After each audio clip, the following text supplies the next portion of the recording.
అందరికీ నమస్కారం.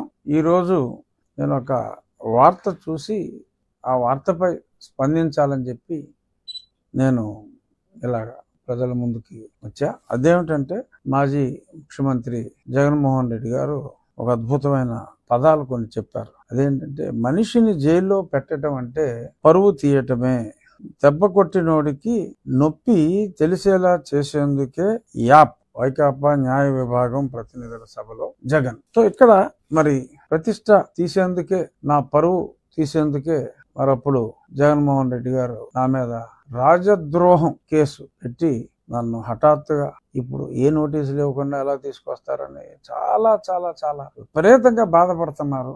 రోజు ఆయన విచార వదనం చూడలేక పాపం చాలా ఆయన అభిమానులు, ఆయన అభిమానించిన వారు కూడా అది చూసినప్పుడు చాలా మరి అదొక రకమైన భావానికి లోనవుతున్నారు. చాలా అతిగా మరి ఆయన బాధపడుతున్నారు. మరి నన్ను ఏ రాజద్రోహం చేశానని చెప్పి అప్పుడు అరెస్ట్ చేసి, సరే ఇప్పుడైతే ఎవరైనా తప్పులు చేసిన వాళ్ళని సరే నోటీసులు అన్నీ ఇచ్చి వాళ్ళు సుప్రీంకోర్టుకి వెళ్ళేదాకా అవకాశాలు కూడా ఇచ్చి ఆ పెదపే మరి అరెస్ట్ చేసి కూడా సకల రాజభోగాలు మరి వాళ్ళు తెచ్చుకుంటున్నారు, మరి జరుగుతున్నాయి. మరి నాకు ఏ నోటీసు ఇవ్వకుండా రాజద్రోహం కేసు పెట్టి చంపేయమని చెప్పి చితక్కొట్టి కాలు వాచిపోయేలాగా మరి చావగొట్టి మరి అక్కడితో అక్క మళ్ళీ కొత్త కేసులతో అరెస్ట్ చేయాలని చెప్పి నా మిలిటరీ హాస్పిటల్ చుట్టూ అప్పటి నీ పోలీస్ మోకల్ని కాపలా పెట్టి మరి అన్ని చేసి ఇప్పుడు ఏమిటి ఈ నిర్వేదం? ఇలా చేస్తున్నారు, చాలా తప్పు చేస్తున్నావు చంద్రబాబు, ఏమిటిది? నీవు నేర్పిన విద్యయే నీరజాక్ష. అలాగని ఈ ప్రభుత్వం అలా చేయట్లా, మీ అడుగుజాడల్లో ఏమాత్రం నడవట్లా. దానికి ఇప్పుడు యాప్, ఇలాంటి యాప్లు గీపులు పెట్టకుండా అప్పుడు మీరు చేసిన అన్యాయాలకి నేను పెట్టిన యాపే నా రచ్చబండ. ఆ యాప్ ద్వారా నేను ప్రజల మనోభావాలన్నీ, ఎవరెవరు ఇబ్బంది పడుతున్నారు, ఏమేమి తప్పులు ఈ ప్రభుత్వం చేస్తుంది అనేదాన్నే నేను ఏకరువు పెట్టా. మరి ఏకరువు పెట్టిన తర్వాత మరి నన్నే తీసుకెళ్లి ప్రతిపక్ష ప్రభుత్వాన్ని ప్రశ్నించినందుకే ఈ కేసులు పెడుతున్నారని చెప్పి అన్నారు. అప్పుడు నేను కూడా అదే చేశా.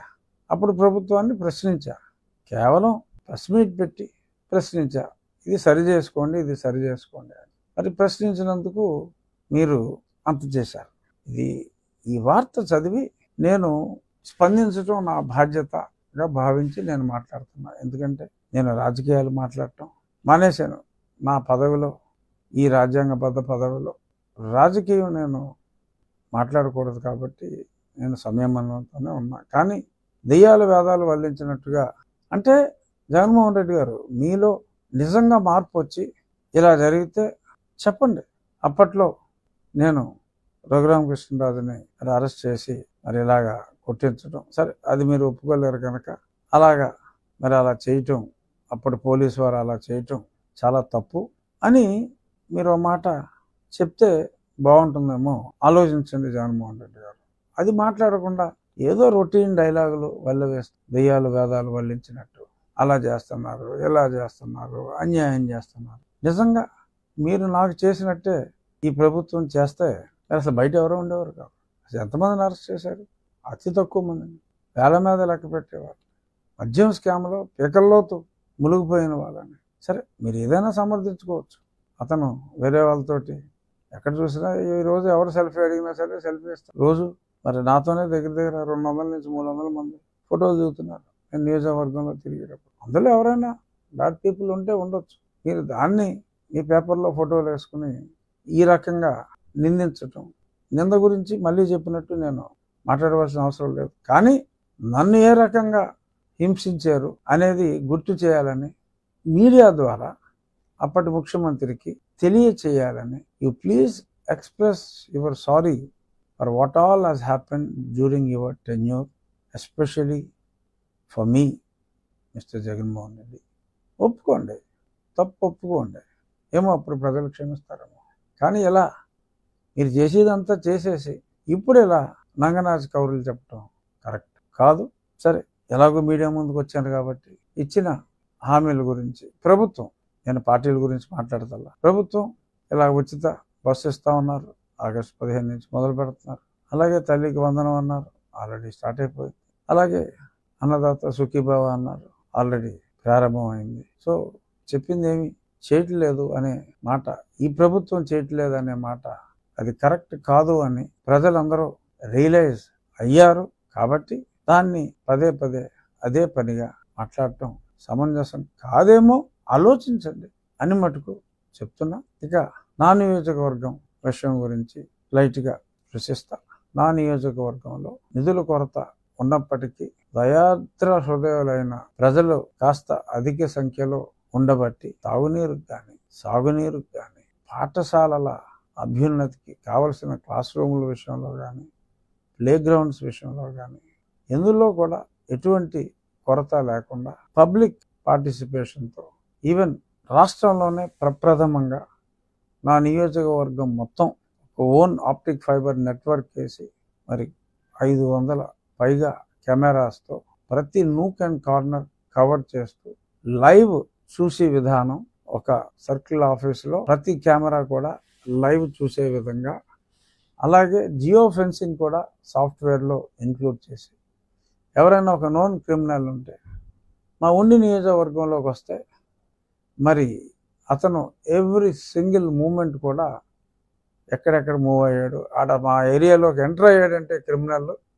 మాకు అలర్ట్ వచ్చేసే విధంగా అధునాతన ఈ కంట్రోలింగ్ వ్యవస్థ త్రూ డిజిటలైజేషన్ అది కూడా పూర్తిగా సంపూర్ణంగా మా దగ్గర ఉన్న పారిశ్రామికవేత్తలు ప్రజలు మా ఉండి ఇన్ఫ్రాస్ట్రక్చర్ ఫండ్ ద్వారా చేస్తున్నాం.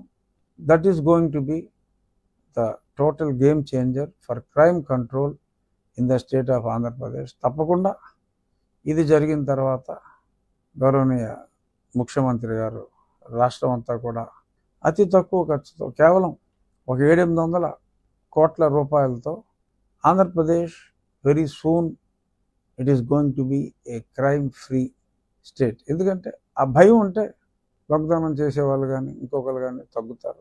ఎక్కడ ఏ చిన్న క్రైమ్ జరిగినా చిటికెలో ప్రభుత్వానికి తెలిసే వ్యవస్థ, దానివల్ల ఎక్కువ ఇన్వెస్టిగేషన్ టైం కూడా తగ్గుతుంది, కేసులు సత్వరం పరిష్కారం అవుతాయి, సబ్సిడీలు ఇవన్నీ ఒకటి.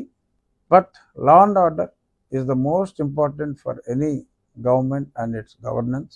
సో దానికి కూడా ఒక మోడల్గా మా నియోజకవర్గంలో చేస్తున్నాం. ఎవరైనా ఇంట్రెస్ట్ ఉంటే ఒకసారి మా నియోజకవర్గంలో జరిగిన అభివృద్ధిని చూడమని ఈ సందర్భంగా మీడియా మిత్రులకు కూడా నా ఆహ్వానాన్ని అందిస్తున్నాను. ఇదంతా P4 అంటే మేము కొంచెం ముందే నా నియోజకవర్గంలో స్టార్ట్ చేశాను. Individual welfare is one aspect. నేను మా నియోజకవర్గంలో పబ్లిక్ ద్వారా పబ్లిక్ ఎమ్యూనిటీస్ని మెరుగుపరుచుకునే విధంగా, అది కూడా P4లో భాగమే, మెరుగుపరిచే విధంగా చక్కటి కార్యక్రమాలు మేము చేస్తున్నాం.